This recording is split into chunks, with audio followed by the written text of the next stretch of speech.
Kejadian pasal 41. Mimpi Firaun. Setelah lewat 2 tahun lamanya, bermimpilah Firaun bahwa ia berdiri di tepi sungai Nil. Tampaklah dari sungai Nil itu keluar 7 ekor lembu yang indah bangunnya dan gemuk badannya, lalu memakan rumput yang di tepi sungai itu. Kemudian tampaklah juga 7 ekor lembu yang lain yang keluar dari dalam sungai Nil itu, buruk bangunnya dan kurus badannya, lalu berdiri di samping lembu-lembu yang tadi di tepi sungai itu. Lembu-lembu yang buruk bangunnya dan kurus badannya itu memakan ke-7 ekor lembu yang indah bangunnya dan gemuk itu, lalu terjagalah Firaun. Setelah itu tertidur pulalah ia dan bermimpi kedua kalinya. Tampak timbul dari 1 tangkai 7 bulir gandum yang bernas dan baik.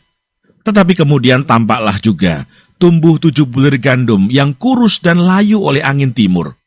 Bulir yang kurus itu menelan ke-7 bulir yang bernas dan berisi tadi. Lalu terjagalah Firaun. Agaknya ia bermimpi.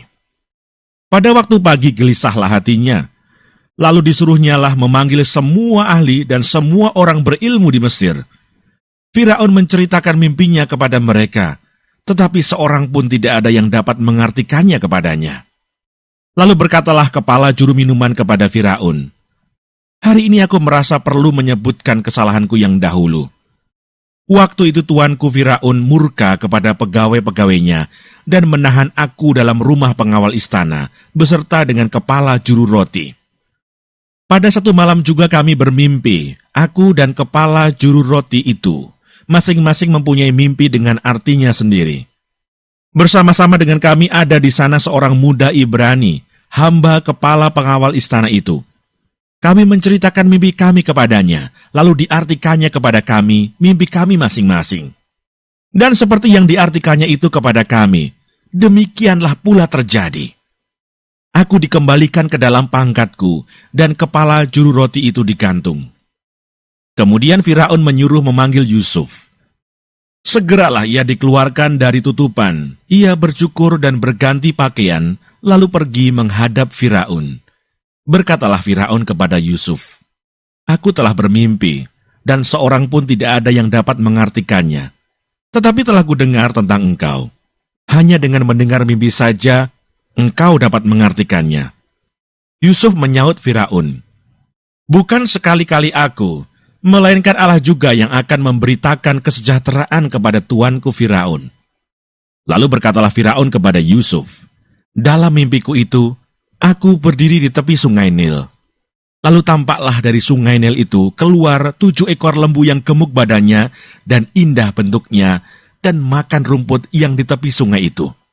Tetapi kemudian tampaklah juga keluar 7 ekor lembu yang lain, kulit pemalut tulang, sangat buruk bangunnya dan kurus badannya. Tidak pernah kulihat yang seburuk itu di seluruh tanah Mesir. Lembu yang kurus dan buruk itu memakan ke-7 ekor lembu gemuk yang mula-mula. Lembu-lembu ini masuk ke dalam perutnya, tetapi walaupun telah masuk ke dalam perutnya, tidaklah kelihatan sedikit pun tandanya. Bangunnya tetap sama buruknya seperti semula. Lalu terjagalah aku. Selanjutnya dalam mimpiku itu, kulihat timbul dari 1 tangkai 7 bulir gandum yang berisi dan baik. Tetapi kemudian tampaklah juga tumbuh 7 bulir yang kering, kurus dan layu oleh angin timur. Bulir yang kurus itu memakan ke-7 bulir yang baik tadi. Telah kuceritakan hal ini kepada semua ahli, tetapi seorang pun tidak ada yang dapat menerangkannya kepadaku." Lalu kata Yusuf kepada Firaun, "Kedua mimpi tuanku Firaun itu sama. Allah telah memberitahukan kepada tuanku Firaun apa yang hendak dilakukannya. Ke-7 ekor lembu yang baik itu ialah 7 tahun, dan ke-7 bulir gandum yang baik itu ialah 7 tahun juga. Kedua mimpi itu sama. Ke-7 ekor lembu yang kurus dan buruk yang keluar kemudian, maksudnya 7 tahun. Demikian pula ke-7 bulir gandum yang hampa dan layu oleh angin timur itu, maksudnya akan ada 7 tahun kelaparan. Inilah maksud perkataanku ketika aku berkata kepada tuanku Firaun, Allah telah memperlihatkan kepada tuanku Firaun apa yang hendak dilakukannya. Ketahuilah tuanku, akan datang 7 tahun kelimpahan di seluruh tanah Mesir. Kemudian akan timbul 7 tahun kelaparan. Maka akan dilupakan segala kelimpahan itu di tanah Mesir karena kelaparan itu mengurus keringkan negeri ini. Sesudah itu akan tidak kelihatan lagi bekas-bekas kelimpahan di negeri ini karena kelaparan itu, sebab sangat hebatnya kelaparan itu. Sampai 2 kali mimpi itu diulangi bagi tuanku Firaun, berarti hal itu telah ditetapkan oleh Allah dan Allah akan segera melakukannya. Oleh sebab itu, baiklah tuanku Firaun mencari seorang yang berakal budi dan bijaksana dan mengangkatnya menjadi kuasa atas tanah Mesir. Baiklah juga tuanku Firaun berbuat begini, yakni menempatkan penilik-penilik atas negeri ini, dan dalam ke-7 tahun kelimpahan itu memungut 1/5 dari hasil tanah Mesir. Mereka harus mengumpulkan segala bahan makanan dalam tahun-tahun baik yang akan datang ini, dan di bawah kuasa tuanku Firaun, menimbun gandum di kota-kota sebagai bahan makanan, serta menyimpannya. Demikianlah segala bahan makanan itu menjadi persediaan untuk negeri ini, dalam ke-7 tahun kelaparan yang akan terjadi di tanah Mesir, supaya negeri ini jangan binasa karena kelaparan itu. Yusuf di Mesir sebagai penguasa. Usul itu dipandang baik oleh Firaun dan oleh semua pegawainya. Lalu berkatalah Firaun kepada para pegawainya, "Mungkinkah kita mendapat orang seperti ini, seorang yang penuh dengan roh Allah?" Kata Firaun kepada Yusuf, "Oleh karena Allah telah memberitahukan semuanya ini kepadamu, tidaklah ada orang yang demikian berakal budi dan bijaksana seperti engkau. Engkaulah menjadi kuasa atas istanaku, dan kepada perintahmu seluruh rakyatku akan taat. Hanya tahta inilah kelebihanku daripadamu." Selanjutnya Firaun berkata kepada Yusuf, "Dengan ini aku melantik engkau menjadi kuasa atas seluruh tanah Mesir." Sesudah itu Firaun menanggalkan cincin meterainya dari jarinya dan mengenakannya pada jari Yusuf. Dipakaikannya lah kepada Yusuf pakaian daripada kain halus, dan digantungkannya kalung emas pada lehernya. Lalu Firaun menyuruh menaikkan Yusuf dalam keretanya yang kedua, dan berserulah orang di hadapan Yusuf, "Hormat!" Demikianlah Yusuf dilantik oleh Firaun menjadi kuasa atas seluruh tanah Mesir. Berkatalah Firaun kepada Yusuf, "Akulah Firaun, tetapi dengan tidak setahumu, seorang pun tidak boleh bergerak di seluruh tanah Mesir." Lalu Firaun menamai Yusuf Safnat Paaneah, serta memberikan Asnat, anak Potifera, imam di On, kepadanya menjadi istrinya. Demikianlah Yusuf muncul sebagai kuasa atas seluruh tanah Mesir. Yusuf berumur 30 tahun ketika ia menghadap Firaun, raja Mesir itu. Maka pergilah Yusuf dari depan Firaun, lalu dikelilinginya seluruh tanah Mesir. Tanah itu mengeluarkan hasil bertumpuk-tumpuk dalam ke-7 tahun kelimpahan itu. Maka Yusuf mengumpulkan segala bahan makanan ke-7 tahun kelimpahan yang ada di tanah Mesir, lalu disimpannya di kota-kota. Hasil daerah sekitar tiap-tiap kota disimpan di dalam kota itu. Demikianlah Yusuf menimbun gandum seperti pasir di laut, sangat banyak, sehingga orang berhenti menghitungnya karena memang tidak terhitung. Sebelum datang tahun kelaparan itu, lahirlah bagi Yusuf 2 orang anak laki-laki yang dilahirkan oleh Asnat, anak Potifera, imam di On. Yusuf memberi nama Manasye kepada anak sulungnya itu, sebab katanya, "Allah telah membuat aku lupa sama sekali kepada kesukaranku dan kepada rumah bapakku." Dan kepada anaknya yang kedua diberinya nama Efraim, sebab katanya, "Allah membuat aku mendapat anak dalam negeri kesengsaraanku." Setelah lewat ke-7 tahun kelimpahan yang ada di tanah Mesir itu, mulailah datang 7 tahun kelaparan seperti yang telah dikatakan Yusuf. Dalam segala negeri ada kelaparan, tetapi di seluruh negeri Mesir ada roti. Ketika seluruh negeri Mesir menderita kelaparan dan rakyat berteriak meminta roti kepada Firaun, berkatalah Firaun kepada semua orang Mesir, "Pergilah kepada Yusuf, perbuatlah apa yang akan dikatakannya kepadamu." Kelaparan itu merajalela di seluruh bumi. Maka Yusuf membuka segala lumbung dan menjual gandum kepada orang Mesir, sebab makin hebat kelaparan itu di tanah Mesir. Juga dari seluruh bumi datanglah orang ke Mesir untuk membeli gandum dari Yusuf, sebab hebat kelaparan itu di seluruh bumi.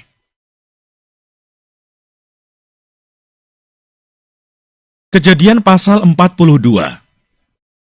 Saudara-saudara Yusuf pergi ke Mesir. Setelah Yakub mendapat kabar bahwa ada gandum di Mesir, Berkatalah ia kepada anak-anaknya, "Mengapa kamu berpandang-pandangan saja?" Lagi katanya, "Telah kudengar bahwa ada gandum di Mesir.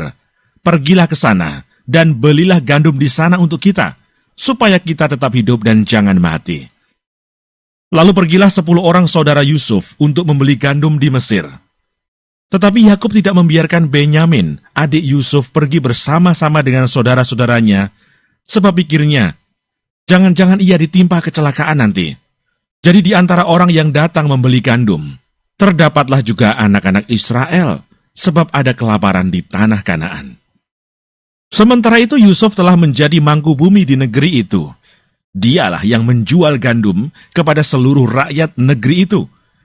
Jadi ketika saudara-saudara Yusuf datang, kepadanya lah mereka menghadap dan sujud dengan mukanya sampai ke tanah. Ketika Yusuf melihat saudara-saudaranya, segeralah mereka dikenalnya. Tetapi ia berlaku seolah-olah ia seorang asing kepada mereka. Ia menegur mereka dengan membentak, katanya, "Dari mana kamu?" Jawab mereka, "Dari tanah Kanaan, untuk membeli bahan makanan." Memang Yusuf mengenal saudara-saudaranya itu, tetapi dia tidak dikenal mereka. Lalu teringatlah Yusuf akan mimpi-mimpinya tentang mereka. Berkatalah ia kepada mereka, "Kamu ini pengintai, kamu datang untuk melihat-lihat di mana negeri ini tidak dijaga." Tetapi jawab mereka, "Tidak, tuanku, hanyalah untuk membeli bahan makanan hamba-hambamu ini datang. Kami ini sekalian anak dari satu ayah. Kami ini orang jujur, hamba-hambamu ini bukanlah pengintai." Tetapi ia berkata kepada mereka, "Tidak, kamu datang untuk melihat-lihat di mana negeri ini tidak dijaga." Lalu jawab mereka, "Hamba-hambamu ini 12 orang. Kami bersaudara, anak dari satu ayah di tanah Kanaan. Tetapi yang bungsu sekarang ada pada ayah kami, dan seorang sudah tidak ada lagi." Lalu kata Yusuf kepada mereka, "Sudahlah, seperti telah kukatakan kepadamu tadi, kamu ini pengintai. Dalam hal ini juga kamu harus diuji. Demi hidup Firaun, kamu tidak akan pergi dari sini jika saudaramu yang bungsu itu tidak datang kemari. Suruhlah seorang daripadamu untuk menjemput adikmu itu. Tetapi kamu ini harus tinggal terkurung di sini. Dengan demikian perkataanmu dapat diuji apakah benar, dan jika tidak, demi hidup Firaun, sungguh-sungguhlah kamu ini pengintai." Dan dimasukkannya lah mereka bersama-sama ke dalam tahanan 3 hari lamanya. Pada hari yang ketiga berkatalah Yusuf kepada mereka, "Buatlah begini, maka kamu akan tetap hidup. Aku takut akan Allah. Jika kamu orang jujur, biarkanlah dari kamu bersaudara tinggal seorang terkurung dalam rumah tahanan. Tetapi pergilah kamu, bawalah gandum untuk meredakan lapar seisi rumahmu. Tetapi saudaramu yang bungsu itu haruslah kamu bawa kepadaku, supaya perkataanmu itu ternyata benar dan kamu jangan mati." Demikianlah diperbuat mereka. Mereka berkata seorang kepada yang lain, "Betul-betullah kita menanggung akibat dosa kita terhadap adik kita itu. Bukankah kita melihat bagaimana sesak hatinya ketika ia memohon belas kasihan kepada kita, tetapi kita tidak mendengarkan permohonannya. Itulah sebabnya kesesakan ini menimpa kita." Lalu Ruben menjawab mereka, "Bukankah dahulu kukatakan kepadamu, janganlah kamu berbuat dosa terhadap anak itu. Tetapi kamu tidak mendengarkan perkataanku. Sekarang darahnya dituntut daripada kita." Tetapi mereka tidak tahu bahwa Yusuf mengerti perkataan mereka, sebab mereka memakai seorang juru bahasa. Maka Yusuf mengundurkan diri dari mereka lalu menangis. Kemudian ia kembali kepada mereka dan berkata-kata dengan mereka. Ia mengambil Simeon dari antara mereka, lalu disuruh belenggu di depan mata mereka. Sesudah itu Yusuf memerintahkan bahwa tempat gandum mereka akan diisi dengan gandum, dan bahwa uang mereka masing-masing akan dikembalikan ke dalam karungnya, serta bekal mereka di jalan akan diberikan kepada mereka. Demikianlah dilakukan orang kepada mereka itu. Sesudah itu mereka pun memuat gandum itu ke atas keledai mereka, lalu berangkat dari situ. Ketika seorang membuka karungnya untuk memberi makan keledainya di tempat bermalam, dilihatnya lah uangnya ada di dalam mulut karungnya. Katanya kepada saudara-saudaranya, "Uangku dikembalikan. Lihat, ada dalam karungku." Lalu hati mereka menjadi tawar, dan mereka berpandang-pandangan dengan gemetar, serta berkata, "Apakah juga yang diperbuat Allah terhadap kita?" Ketika mereka sampai kepada Yakub, ayah mereka di tanah Kanaan, mereka menceritakan segala sesuatu yang dialaminya. Katanya, "Orang itu, yakni yang menjadi tuan atas negeri itu, telah menegur kami dengan membentak dan memperlakukan kami sebagai pengintai negeri itu. Tetapi kata kami kepadanya, 'Kami orang jujur, kami bukan pengintai. Kami 12 orang bersaudara. Anak-anak ayah kami, seorang sudah tidak ada lagi, dan yang bungsu ada sekarang pada ayah kami di tanah Kanaan.' Lalu kata orang itu, yakni yang menjadi tuan atas negeri itu kepada kami, 'Dari hal ini aku akan tahu apakah kamu orang jujur. Dari kamu bersaudara, haruslah kamu tinggalkan seorang padaku. Kemudian bawalah gandum untuk meredakan lapar seisi rumahmu, dan pergilah. Lalu bawalah kepadaku saudaramu yang bungsu itu, maka aku akan tahu bahwa kamu bukan pengintai, tetapi orang jujur. Dan aku akan mengembalikan saudaramu itu kepadamu, dan bolehlah kamu menjalani negeri ini dengan bebas.' Ketika mereka mengosongkan karungnya, tampaklah ada pundi-pundi uang masing-masing dalam karungnya. Dan ketika mereka beserta ayah mereka melihat pundi-pundi uang itu, ketakutanlah mereka. Dan Yakub ayah mereka berkata kepadanya, 'Kamu membuat aku kehilangan anak-anakku. Yusuf tidak ada lagi, dan Simeon tidak ada lagi. Sekarang Benyamin pun hendak kamu bawa juga. Aku inilah yang menanggung segala-galanya itu.' Lalu berkatalah Ruben kepada ayahnya, 'Kedua anakku laki-laki, boleh engkau bunuh, jika ia tidak kubawa kepadamu. Serahkanlah dia ke dalam tanganku, maka dia akan kubawa kembali kepadamu.' Tetapi jawabnya, 'Anakku itu tidak akan pergi ke sana bersama-sama dengan kamu, sebab kakaknya telah mati, dan hanya dialah yang tinggal. Jika dia ditimpa kecelakaan di jalan yang akan kamu tempuh, maka tentulah kamu akan menyebabkan aku yang ubanan ini turun ke dunia orang mati karena duka cita.'" Kejadian pasal 43. Saudara-saudara Yusuf pergi ke Mesir untuk kedua kalinya. Tetapi hebat sekali kelaparan di negeri itu. Dan setelah gandum yang dibawa mereka dari Mesir habis dimakan, berkatalah ayah mereka, "Pergilah pula membeli sedikit bahan makanan untuk kita." Lalu Yehuda menjawabnya, "Orang itu telah memperingatkan kami dengan sungguh-sungguh. Kamu tidak boleh melihat mukaku, jika adikmu itu tidak ada bersama-sama dengan kamu. Jika engkau mau membiarkan adik kami pergi bersama-sama dengan kami, maka kami mau pergi ke sana dan membeli bahan makanan bagimu. Tetapi jika engkau tidak mau membiarkan dia pergi, maka kami tidak akan pergi ke sana, sebab orang itu telah berkata kepada kami, 'Kamu tidak boleh melihat mukaku, dan jika adikmu itu tidak ada bersama-sama dengan kamu.' Lalu berkatalah Israel, 'Mengapa kamu mendatangkan malapetaka kepadaku dengan memberitahukan kepada orang itu bahwa masih ada adikmu seorang?' Jawab mereka, 'Orang itu telah menanyai kami dengan seksama tentang kami sendiri dan tentang sanak saudara kita. Masih hidupkah ayahmu? Adakah adikmu lagi?' Dan kami telah memberitahukan semuanya kepadanya seperti yang sebenarnya. Bagaimana kami dapat menduga bahwa ia akan berkata, 'Bawalah kemari adikmu itu?' Lalu berkatalah Yehuda kepada Israel ayahnya, 'Biarkanlah anak itu pergi bersama-sama dengan aku. Maka kami akan bersiap dan pergi, supaya kita tetap hidup dan jangan mati. Baik kami maupun engkau dan anak-anak kami. Akulah yang menanggung dia. Engkau boleh menuntut dia daripadaku, jika aku tidak membawa dia kepadamu dan menempatkan dia di depanmu. Maka akulah yang berdosa terhadap engkau untuk selama-lamanya. Jika kita tidak berlambat-lambat, maka tentulah kami sekarang sudah 2 kali pulang.' Lalu Israel ayah mereka berkata kepadanya, 'Jika demikian, perbuatlah begini. Ambillah hasil yang terbaik dari negeri ini dalam tempat gandummu, dan bawalah kepada orang itu sebagai persembahan. Sedikit balsam dan sedikit madu, damar dan damar ladan, buah kemiri dan buah badam. Dan bawalah uang 2 kali lipat banyaknya. Uang yang telah dikembalikan ke dalam mulut karung-karungmu itu haruslah kamu bawa kembali. Mungkin itu suatu kekhilafan.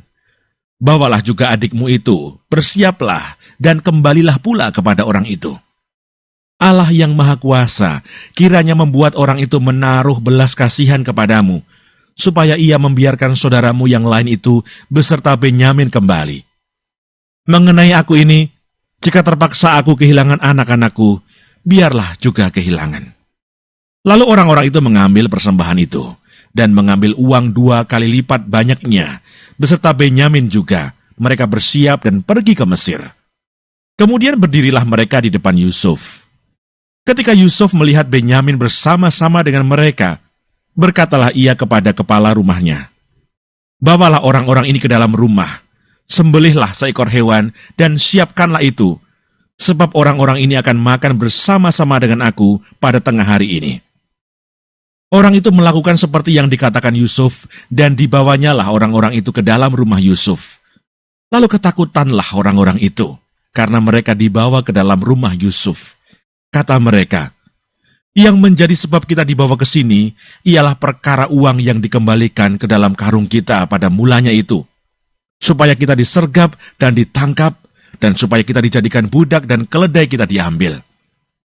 Karena itu mereka mendekati kepala rumah Yusuf itu dan berkata kepadanya di depan pintu rumah, "Mohon bicara Tuan, kami dahulu datang kemari untuk membeli bahan makanan. Tetapi ketika kami sampai ke tempat bermalam dan membuka karung kami, tampaklah uang kami masing-masing dengan tidak kurang jumlahnya ada di dalam mulut karung. Tetapi sekarang kami membawanya kembali. Uang lain kami bawa juga kemari untuk membeli bahan makanan. Kami tidak tahu siapa yang menaruh uang kami itu ke dalam karung kami." Tetapi jawabnya, "Tenang sajalah, jangan takut. Allahmu dan Allah Bapamu telah memberikan kepadamu harta terpendam dalam karungmu. Uangmu itu telah kuterima." Kemudian dikeluarkannyalah Simeon dan dibawanya kepada mereka. Setelah orang itu membawa mereka ke dalam rumah Yusuf, diberikannya air supaya mereka membasuh kaki, juga keledai mereka diberinya makan. Sesudah itu mereka menyiapkan persembahannya, menantikan Yusuf datang pada waktu tengah hari, sebab mereka telah mendengar bahwa mereka akan makan di situ. Ketika Yusuf telah pulang, mereka membawa persembahan yang ada pada mereka itu kepada Yusuf di dalam rumah, lalu sujud kepadanya sampai ke tanah. Sesudah itu ia bertanya kepada mereka, apakah mereka selamat. Lagi katanya, "Apakah ayahmu yang tua yang kamu sebutkan itu selamat? Masih hidupkah ia?" Jawab mereka, "Hambamu, ayah kami, ada selamat. Ia masih hidup." Sesudah itu berlututlah mereka dan sujud. Ketika Yusuf memandang kepada mereka, dilihatnyalah Benyamin adiknya yang seibu dengan dia, lalu katanya, "Inikah adikmu yang bungsu itu, yang telah kamu sebut-sebut kepadaku?" Lagi katanya, "Allah kiranya memberikan kasih karunia kepadamu, anakku." Lalu segeralah Yusuf pergi dari situ, sebab hatinya sangat terharu merindukan adiknya itu. Dan dicarilah tempat untuk menangis. Ia masuk ke dalam kamar, lalu menangis di situ. Sesudah itu dibasuhnyalah mukanya, dan ia tampil keluar. Ia menahan hatinya dan berkata, "Hidangkanlah makanan." Lalu dihidangkanlah makanan bagi Yusuf tersendiri, bagi saudara-saudaranya tersendiri, dan bagi orang-orang Mesir yang bersama-sama makan dengan mereka itu tersendiri. Sebab orang Mesir tidak boleh makan bersama-sama dengan orang Ibrani, karena hal itu suatu kekejian bagi orang Mesir. Saudara-saudaranya itu duduk di depan Yusuf, dari yang sulung sampai yang bungsu, sehingga mereka berpandang-pandangan dengan heran. Lalu disajikan kepada mereka hidangan dari meja Yusuf. Tetapi yang diterima Benyamin adalah 5 kali lebih banyak daripada setiap orang yang lain. Lalu minumlah mereka dan bersukaria bersama-sama dengan dia. Kejadian pasal 44. Piala Yusuf hilang dan didapati. Sesudah itu diperintahkannyalah kepada kepala rumahnya, "Isilah karung orang-orang itu dengan gandum, seberapa yang dapat dibawa mereka, dan letakkanlah uang masing-masing di dalam mulut karungnya. Dan pialaku, piala perak itu, taruhlah di dalam mulut karung anak yang bungsu, serta uang pembayar gandumnya juga." Maka diperbuatnyalah seperti yang dikatakan Yusuf. Ketika paginya hari terang tanah, orang melepas mereka beserta keledai mereka. Tetapi baru saja mereka keluar dari kota itu, belum lagi jauh jaraknya, berkatalah Yusuf kepada kepala rumahnya, "Bersiaplah, kejarlah orang-orang itu, dan apabila engkau sampai kepada mereka, katakanlah kepada mereka, 'Mengapa kamu membalas yang baik dengan yang jahat? Bukankah ini piala yang dipakai tuanku untuk minum, dan yang biasa dipakainya untuk menelaah? Kamu berbuat jahat dengan melakukan yang demikian.' Ketika sampai kepada mereka, diberitakannya kepada mereka perkataan Yusuf itu. Jawab mereka kepadanya, 'Mengapa tuanku mengatakan perkataan yang demikian? Jauhlah daripada hamba-hambamu ini untuk berbuat begitu. Bukankah uang yang kami dapati di dalam mulut karung kami telah kami bawa kembali kepadamu dari tanah Kanaan? Masakan kami mencuri emas atau perak dari rumah tuanmu? Pada siapa dari hamba-hambamu ini kedapatan piala itu, biarlah ia mati. Juga kami ini akan menjadi budak tuanku.' Sesudah itu berkatalah ia, 'Ya, usulmu itu baik. Tetapi pada siapa kedapatan piala itu, hanya dialah yang akan menjadi budakku, dan kamu yang lain itu akan bebas dari salah.' Lalu segeralah mereka masing-masing menurunkan karungnya ke tanah, dan masing-masing membuka karungnya. Dan kepala rumah itu memeriksanya dengan teliti. Ia mulai dengan yang sulung sampai kepada yang bungsu. Maka kedapatanlah piala itu dalam karung Benyamin. Lalu mereka mengoyakkan jubahnya, dan masing-masing memuati keledainya, dan mereka kembali ke kota. Ketika Yehuda dan saudara-saudaranya sampai ke dalam rumah Yusuf, Yusuf masih ada di situ. Sujudlah mereka sampai ke tanah di depannya. Berkatalah Yusuf kepada mereka, "Perbuatan apakah yang kamu lakukan ini? Tidakkah kamu tahu bahwa seorang yang seperti aku ini pasti dapat menelaah?" Sesudah itu berkatalah Yehuda, "Apakah yang akan kami katakan kepada tuanku? Apakah yang akan kami jawab? Dan dengan apakah kami akan membenarkan diri kami? Allah telah memperlihatkan kesalahan hamba-hambamu ini. Maka kami ini budak tuankulah kami, baik kami maupun orang pada siapa kedapatan piala itu." Tetapi jawabnya, "Jauhlah daripadaku untuk berbuat demikian.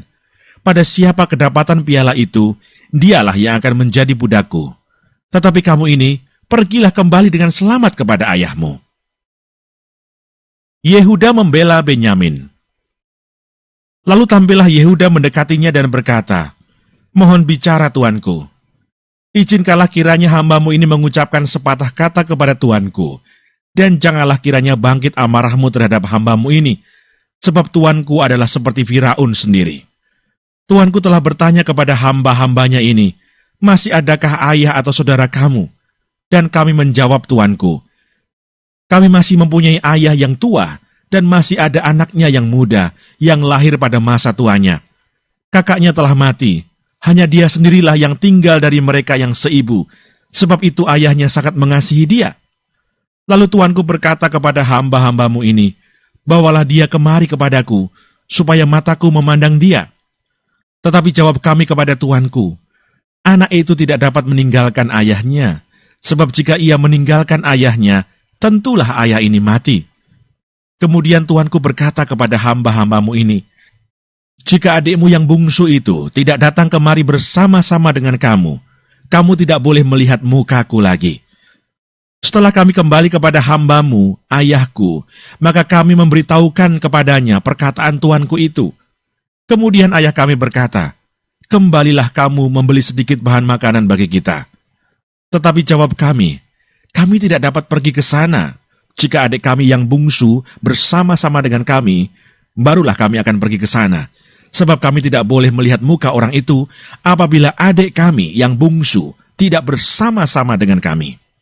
Kemudian berkatalah hambamu, ayahku, kepada kami, "Kamu tahu bahwa istriku telah melahirkan 2 orang anak bagiku, yang seorang telah pergi daripadaku, dan aku telah berkata, tentulah ia diterkam oleh binatang buas, dan sampai sekarang aku tidak melihat dia kembali. Jika anak ini kamu ambil pula daripadaku, dan ia ditimpa kecelakaan, maka tentulah kamu akan menyebabkan aku yang ubanan ini turun ke dunia orang mati karena nasib celaka. Maka sekarang apabila aku datang kepada hambamu, ayahku, dan tidak ada bersama-sama dengan kami anak itu, padahal ayahku tidak dapat hidup tanpa dia, tentulah akan terjadi apabila dilihatnya anak itu tidak ada, bahwa ia akan mati, dan hamba-hambamu ini akan menyebabkan hambamu, ayah kami yang ubanan itu, turun ke dunia orang mati karena duka cita. Tetapi hambamu ini telah menanggung anak itu terhadap ayahku dengan perkataan, jika aku tidak membawanya kembali kepada Bapa, maka akulah yang berdosa kepada Bapa untuk selama-lamanya. Oleh sebab itu, baiklah hambamu ini tinggal menjadi budak tuanku, menggantikan anak itu. Dan biarlah anak itu pulang bersama-sama dengan saudara-saudaranya. Sebab masakan aku pulang kepada ayahku, apabila anak itu tidak bersama-sama dengan aku? Aku tidak akan sanggup melihat nasib celaka yang akan menimpa ayahku.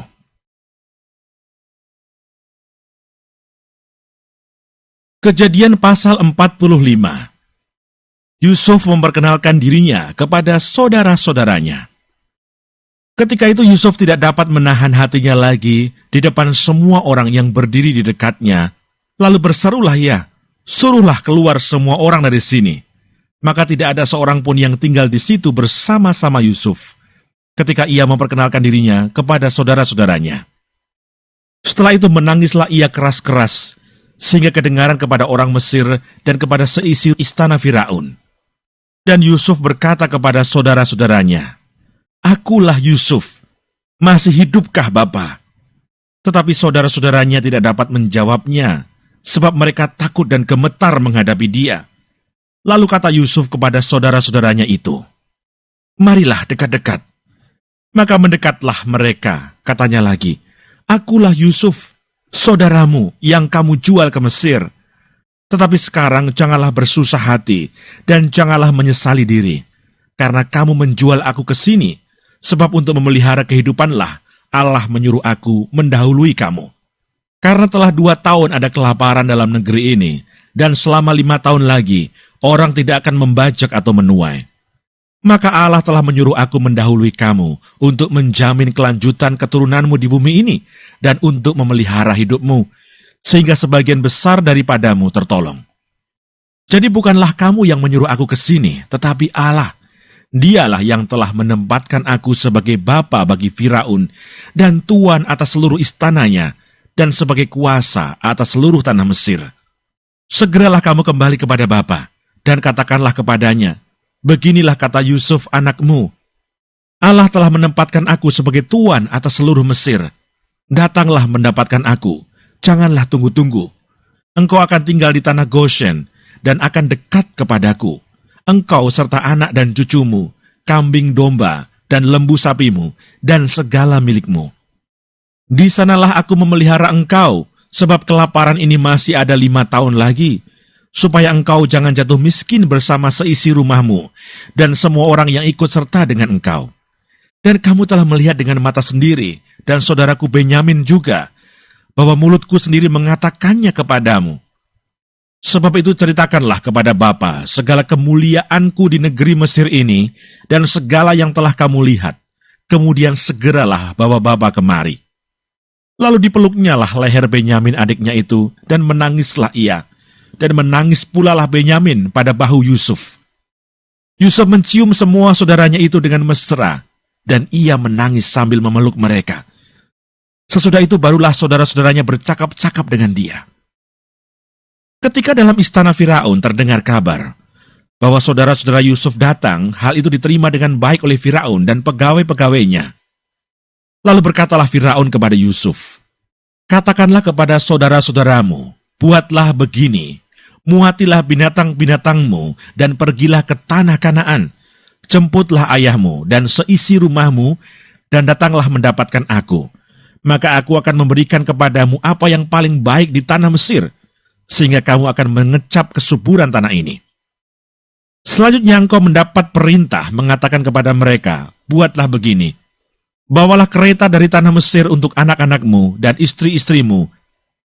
Jemputlah ayahmu dari sana, dan datanglah kemari. Janganlah kamu merasa sayang meninggalkan barang-barangmu, sebab apa yang paling baik di seluruh tanah Mesir ini adalah milikmu. Demikianlah dilakukan oleh anak-anak Israel itu. Yusuf memberikan kereta kepada mereka menurut perintah Firaun, juga diberikan kepada mereka bekal di jalan. Kepada mereka masing-masing diberikannya sepotong pesalin, dan kepada Benyamin diberikannya 300 uang perak dan 5 potong pesalin. Di samping itu kepada ayahnya dikirimkannya 10 ekor keledai jantan, dimuati dengan apa yang paling baik di Mesir.